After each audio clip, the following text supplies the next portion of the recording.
You asked me about Jackie Pullinger. I had the privilege of meeting her when I was with the British Forces in 1967 to 69. I lived in Hong Kong at the time.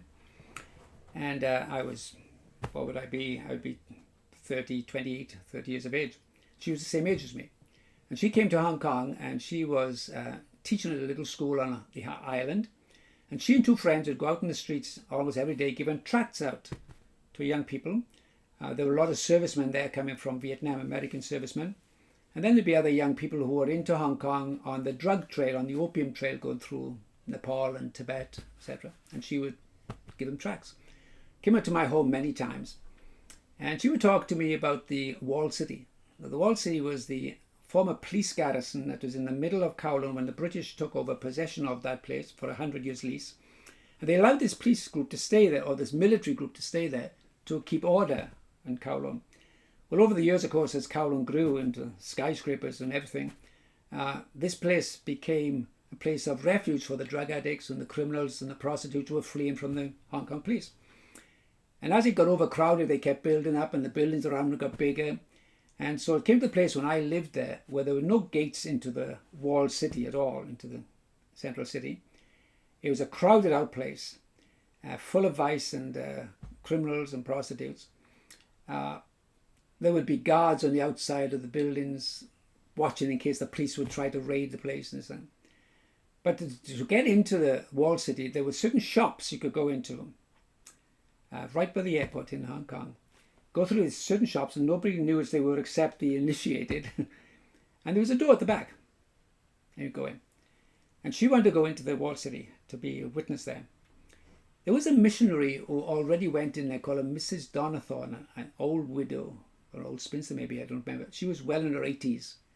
And Jackie went in with her. Well, of course, a couple of weeks after she went in, Mrs. Donathorne stopped going in because she now had a replacement.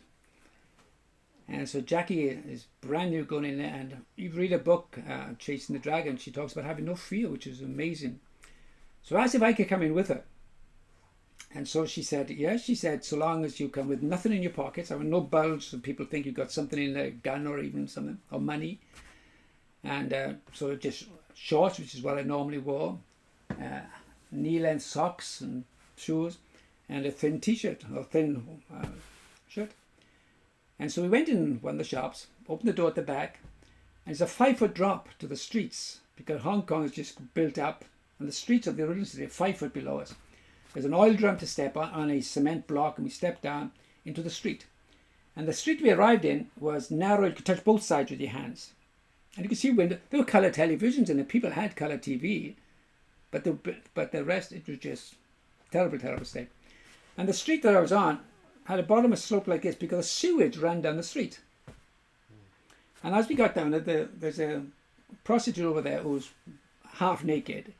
There's a man over here who's twirling a knife, looking at these two intruders. These are the first two things I saw. And the sewage water coming down the street. And overhead, you can't see up because just overhead, there are bamboo rods which came from one house to the other where people had formerly hung their washing. But over the months, the people above them are throwing their dirty water out of the window. So this has been covered with potato peelings and all that kind of thing.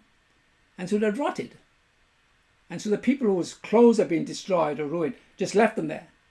So overhead was this network of rotten food. And as we walked, Jackie thumped it and you could hear the rats scurrying around as you walk. Then there'd be a gap and you could see 5 stories up to the sky. Then there'd be another matted covering from this. And that's what we walked through. I remember walking past an open building where there were maybe half a dozen or more men lying on the ground with their opium pipes, opium house. And we walked along and then we found a man lying in the sewage. It's my first experience of the place. And so Jackie gets down on her knees and pulls him out of the sewage, props him against the wall, takes a white handkerchief from her pocket and wipes his face down. I'm standing beside her watching this. This was a surreal, this was another world. I didn't know people lived like this. And then we went on and we conducted a meeting for small children. She had a little children's meeting. I went in on 2 occasions like that with her. Yeah? And never, ever, ever dreamed that this girl who cried in my home in prayer, who cried and felt very fragile, Never had any nerves about going into that place. I never dreamt that she would be the instrument of God for such miracles that's happened in Hong Kong with drug addicts through her ministry. But what it taught me, Greg, was this: that God can take anyone upon whom he puts his anointing and use them for his glory. And I've met many young men and women since Jackie who have equal anointing, maybe not an equal anointing, but have an anointing of God that is beyond the natural, beyond the normal, and being used of God in mighty, mighty ways. Yeah. But Jackie was quite a girl. Many men, because Hong Kong at that time was full of missionaries, overloaded with missionaries, because they'd been put out to China a few years before, and so all this Chinese speaking came to Hong Kong.